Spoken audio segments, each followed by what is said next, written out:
और गहलोत कैबिनेट की बैठक में क्या निर्णय हुए, ब्रीफ कर रही हैं मंत्री ममता भूपेश। सीधे चलते हैं। विभिन्न चयन समितियां साक्षात्कार के माध्यम से उनका चयन कर सकेंगी। इंग्लिश मीडियम स्कूल्स का जो मॉडल राजस्थान की सरकार लेकर आई है वो अपने आप में एक अनोखा मॉडल राजस्थान की जनता को समर्पित है। बीकानेर में मिनी फूड पार्क के लिए भूमि आवंटन को स्वीकृति। बीकानेर में जिला मुख्यालय पे 57 बीघा भूमि आवंटित की गई है। इसमें कृषकों, व्यवसायियों, उपभोक्ताओं को कृषि जिन्सों एवं उनके प्रोसेस उत्पादकों के व्यवसाय एवं निर्यात में सहायता मिलेगी। विधि विज्ञान सेवा नियम एवं अधीनस्थ सेवा नियम में संशोधन। राज्य विधि विज्ञान प्रयोगशाला हेतु सेवा नियमों में विभिन्न पदों के लिए आवश्यक शैक्षिक योग्यताओं में परिवर्तन करने के लिए अनुमोदन किया गया है। इससे प्रयोगशाला के सभी खंडों में विभिन्न न्यूनतम शैक्षिक योग्यताओं के अंतर्गत विभिन्न नवीन विषयों पर पाठ्यक्रमों की डिग्रियों को सम्मिलित करने के लिए विविध क्षेत्रों से अधिक योग्य अभ्यर्थी उपलब्ध हो सकेंगे। विभिन्न फॉरेंसिक जांच के अत्याधुनिक उपकरणों के उचित रखरखाव व समुचित उपयोग के लिए कंप्यूटर योग्यता वाले कार्मिकों की उपलब्धता भी सुनिश्चित हो सकेगी।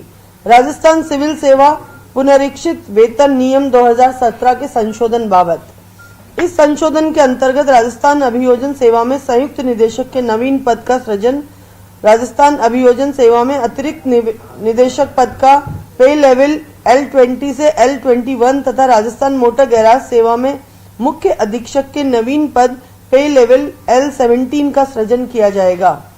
इससे राजस्थान अभियोजन सेवा तथा राजस्थान मोटर गैराज सेवा के अधिकारियों को अतिरिक्त पदोन्नति का अवसर मिल सकेगा। कर्मचारी चयन बोर्ड के अध्यक्ष और सदस्यों का वेतन बढ़ा। राज्य कर्मचारी चयन बोर्ड के अध्यक्ष को 2,04,000 रुपए और सदस्यों को 1,19,000 रुपए प्रति माह वेतन मिलेगा। इसके लिए राजस्थान कर्मचारी चयन बोर्ड नियम 2014 के संशोधन का प्रस्ताव आज कैबिनेट के अंदर अनुमोदित किया गया है। राजस्थान वानिकी एवं जैव विविधता विकास समिति का गठन। समिति के गठन के साथ समिति के मेमोरेंडम ऑफ एसोसिएशन एवं आर्टिकल ऑफ एसोसिएशन का भी अनुमोदन किया गया है। इस निर्णय से राजस्थान की वानिकी एवं जैव विविधता विकास परियोजना का सुचारू संचालन एवं क्रियान्वयन हो सकेगा। चौधरी स्वर्गीय चौधरी खड़ताराम के नाम से जैसलमेर के राजकीय महाविद्यालय भणियाना का नामकरण।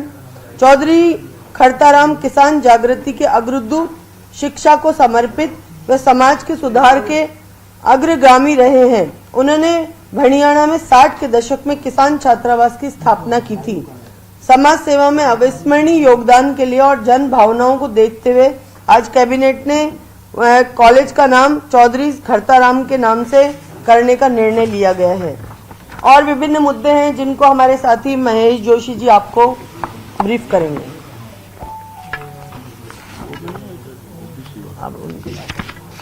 जैसा अभी ममता जी ने बताया कि कुछ मुद्दे उन्होंने बताए, आज की बैठक में और जो मुद्दे लिए गए जिनको पारित किया गया, उनमें राजस्थान सिविल सेवा भूतपूर्व सैनिकों का आमेलन नियम में संशोधन। मंत्रिमंडल ने राजस्थान सिविल सेवा भूतपूर्व सैनिकों का आमेलन नियम 1988 में संशोधन को मंजूरी प्रदान की है। इससे राज्य की भर्तियों में भूतपूर्व सैनिकों को क्षैतिज हॉरिजॉन्टल कंपार्टमेंट वाइज आरक्षण मिलेगा। इसके अतिरिक्त इस संशोधन से अनुसूचित जाति जनजाति के भूतपूर्व सैनिकों को भी समग्र रूप से सीधी भर्तियों में आनुपातिक प्रतिनिधित्व मिलेगा। पिछड़ा वर्ग के लिए आरक्षित पदों में से पिछड़ा वर्ग के सामान्य अभ्यर्थियों यानी भूतपूर्व सैनिकों के अलावा के लिए भी सम्यक प्रतिनिधित्व सुनिश्चित होगा। वर्तमान व्यवस्था से भूतपूर्व सैनिकों को अपनी श्रेणी में समायोजित होने के कारण अनुसूचित जाति जनजाति के भूतपूर्व सैनिकों का चयन कम हो पा रहा था।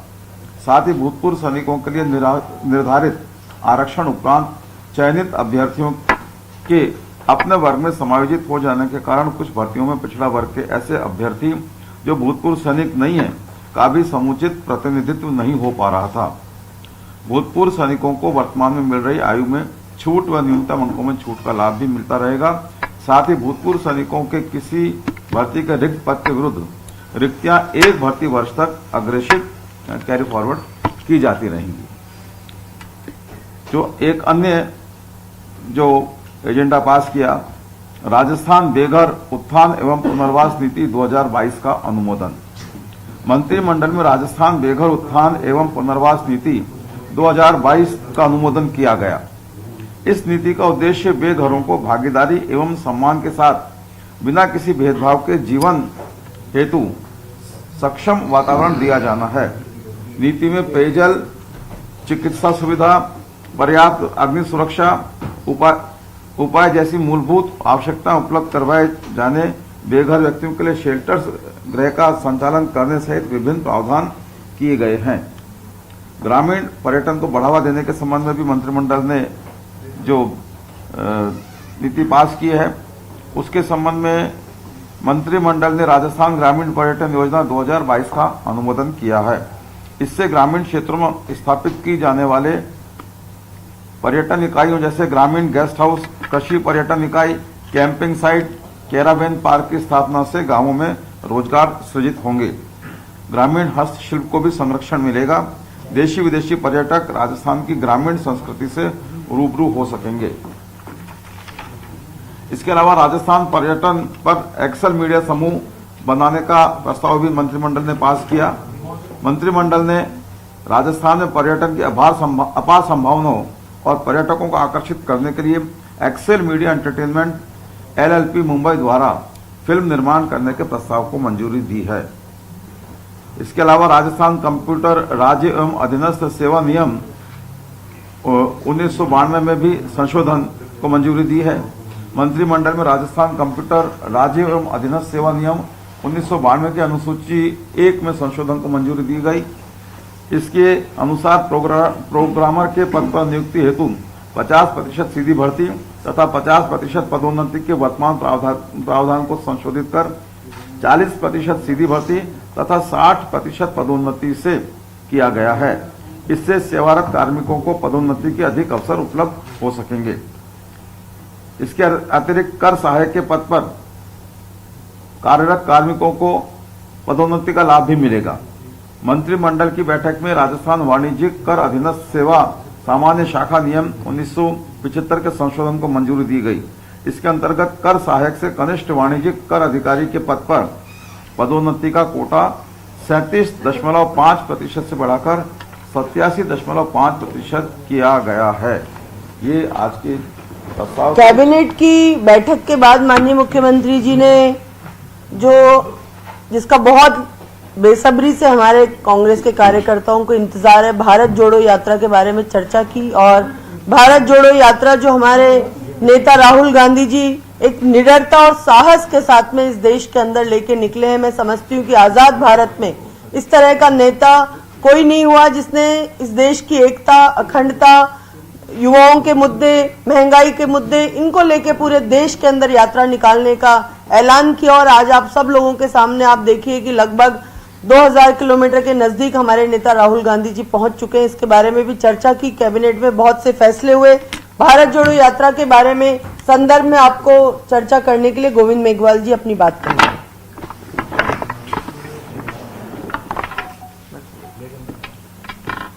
भारत जोड़ो यात्रा जिसके संबंध में कल आदरणीय मुख्यमंत्री जी और प्रदेश अध्यक्ष जी ने निर्देश दिए और आप सबको भी संबोधित करके और सारी डिटेल बताई थी। और आज इस संबंध में कैबिनेट में बड़ी विस्तार से अभी चर्चा हुई।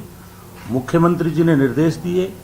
ये हमारी जो यात्रा है 4 और 5 दिसंबर के बीच में यहाँ राजस्थान झालावाड़ में प्रवेश करेगी। झालावाड़ से कोटा, कोटा से बूंदी, बूंदी से सवाई माधोपुर, सवाई माधोपुर से दौसा और दौसा से अलवर होती हुई हरियाणा जो है उसके बाद में हमारा स्टेट का जो है लास्ट प्रोग्राम होगा।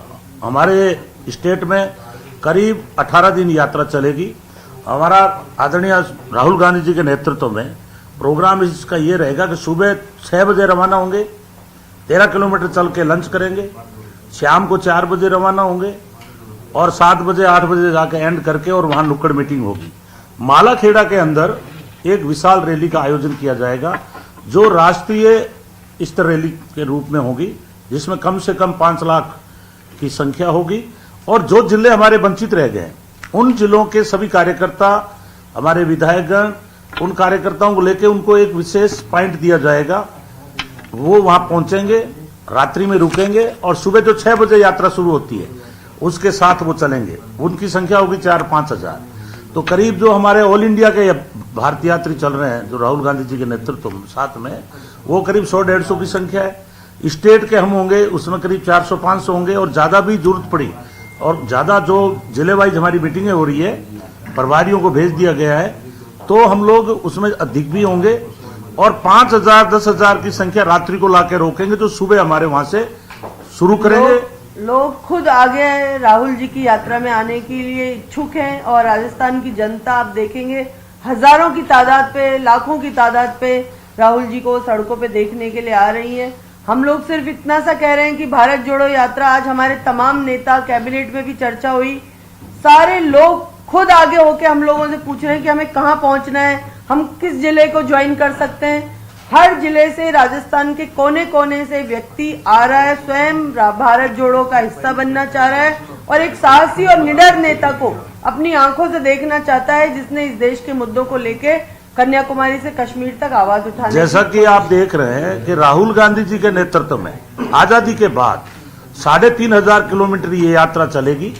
ये पहली यात्रा है जो महंगाई, बेरोजगारी, जैसे अग्निवीर जैसे ये योजना लाए, हिंदू मुसलमानों को दंगे करवाने की साजिश करते हैं। पूरे देश में जो सरकारें हैं चुनी हुई, जैसे हमारी मध्य प्रदेश की सरकार चुनी हुई थी, कुछ एमएलए को खरीद करके उस सरकार को वहां तोड़ा गया और बीजेपी की सरकार स्थापित की गई। इसी तरह से पूरे देश में ना तो कहीं न्यायपालिका में न्याय मिल रहा है, हर तरह से हर क्षेत्र को दबाने की कोशिश की जा रही है। ऐसा लग रहा है मोदी और अमित शाह एक तानाशाह के रूप में काम कर रहे हैं। जब सारे दरवाजे बंद हो गए तो राहुल गांधी जी के नेतृत्व में वापस भारत को जोड़ने के लिए, प्रजातंत्र कायम रखने के लिए और संविधान को, जो ये आरएसएस के लोग जिस तरह से पार्लियामेंट पर जलाने की कोशिश कर रहे हैं, इन सारी चीजों से परेशान होकर के कांग्रेस पार्टी ने तय किया राहुल जी के नेतृत्व में कि ये विशाल रैली यात्रा निकालकर, और हम एक देश में भाईचारा लाना चाहते हैं, वापस प्रजातंत्र हमारा सही रहे। जिस तरह से सरकारों को तोड़ मरोड़ करके डेमोक्रेसी को खत्म कर रहे हैं, ये इनका जो है इनको कमजोर करने के लिए और तानाशाह की जो इनकी नीति बन चुकी है तानाशाह की, इस नीति को खत्म करने के लिए राहुल जी के नेतृत्व में विशाल यात्रा निकल रही है और लाखों की संख्या में उमड़ रहे हैं लोग। और राजस्थान के अंदर जो पीछे की रैलियां हो रही है, यात्रा चल रही है, उससे भी जोश खरोश के साथ लाखों की संख्या में लोग उमड़ करके आएंगे और इस यात्रा को सफल करेंगे। सीएम साहब ने कहा है कि 10 विधायक सचिन पायलट के पास नहीं है, वो मुख्यमंत्री बन ही नहीं सकते, और एक भी विधायक ने कहा कि मैंने भड़काया हो तो मैं राजनीति। मंत्रिमंडल का की ब्रीफिंग है, ये मंत्रिमंडल की ब्रीफिंग है। अगर आएंगे तो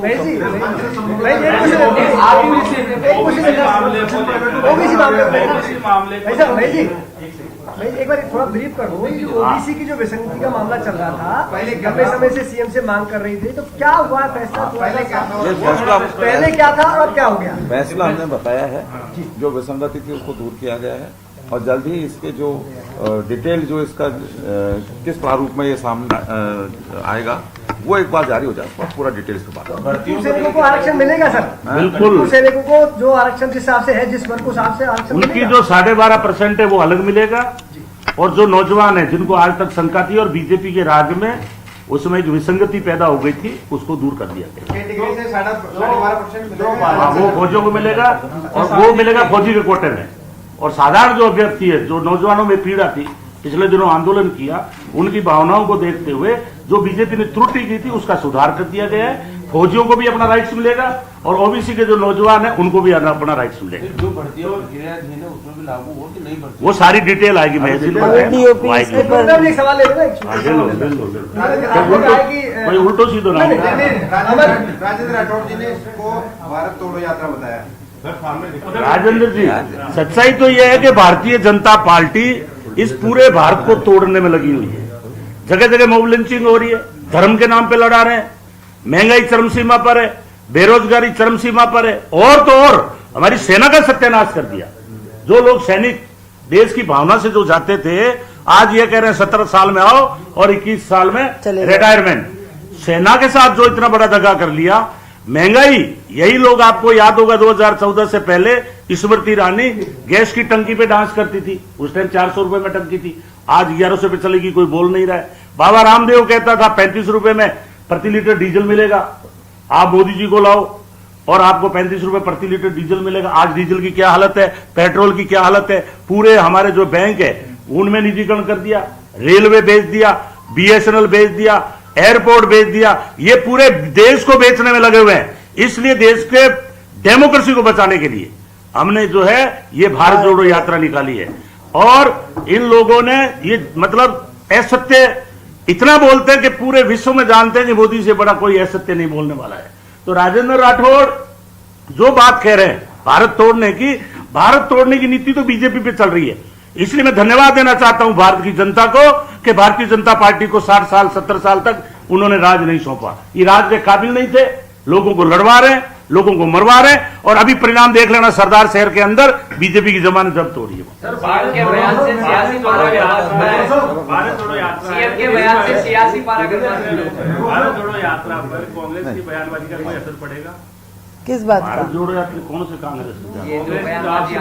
असर पड़ेगा? अरे भारत जोड़ो लाखों की, आप लोग भी आइए, भारत जोड़ो यात्रा का हिस्सा बनिए। असर कुछ नहीं पड़ेगा, लाखों लोग जुटेंगे। बयान से सियासी बम्पर से दोबारा 2023 में राज बनाने जा रही है कांग्रेस, 2023 में।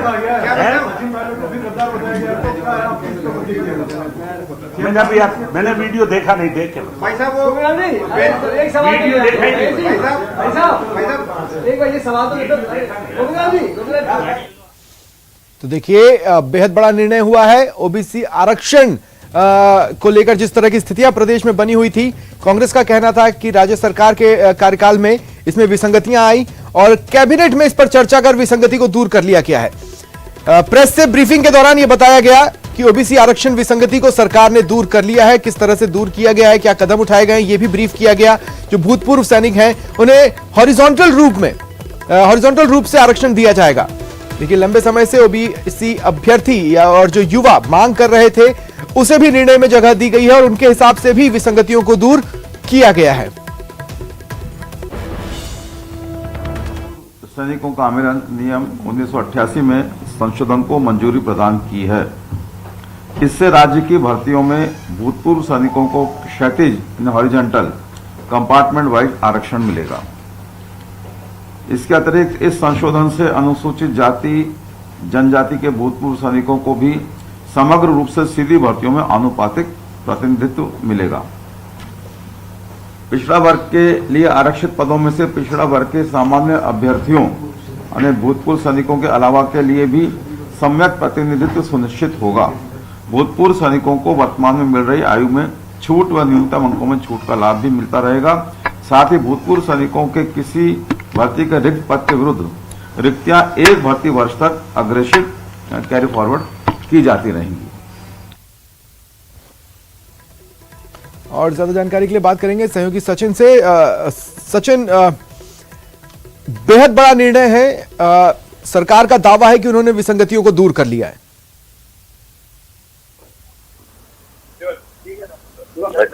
सचिन सुन पा रहे हैं मुझे? सचिन, मैं ये कह रहा हूं बेहद बड़ी खबर है, सरकार का दावा है उन्होंने विसंगति दूर कर ली है।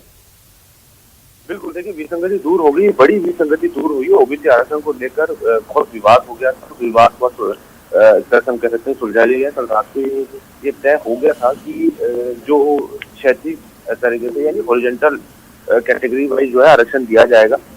ये रात को भी सूचना आ गई थी। कल देर रात तक सीमा में बैठक चली है, लीगल राय ली गई और आज कैबिनेट में मोहर लगा दी गई है। हरीश चौधरी लगातार मांग कर रहे थे कि कैबिनेट में प्रस्ताव लाकर इस जो विवाद है, जो विसंगति, इसको दूर किया जाए। तो सरकार ने आज इस विसंगति को दूर कर दिया है।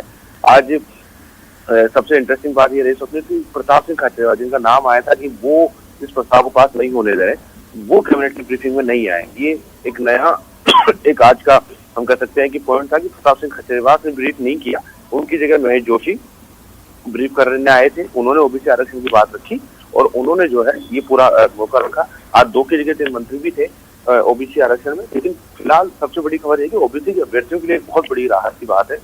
पूर्व सैनिकों को भी अब हर चलिए, शुक्रिया तमाम जानकारी के लिए।